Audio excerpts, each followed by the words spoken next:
Le divorce en islam, c'est finalement une solution pour deux unions qui finalement, leur union ne peut plus avoir un bon sens, ne cadre plus les lois de notre religion.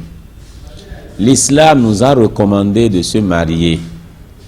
Et le mariage en islam est une obligation ou du moins une adoration.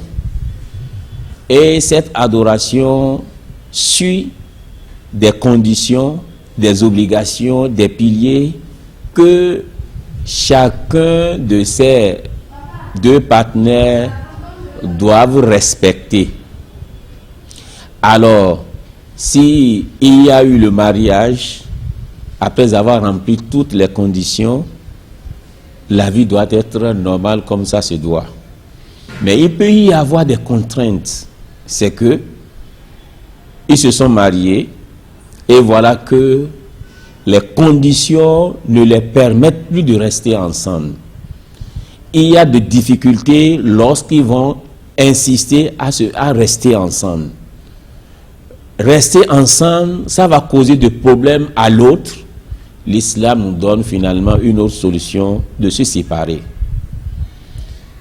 Prenons par exemple un cas plus simple. Ils se sont mariés alors que leur union ne va jamais donner un fruit. C'est-à-dire, peut-être ils ne sont pas compatibles pour pouvoir donner des enfants.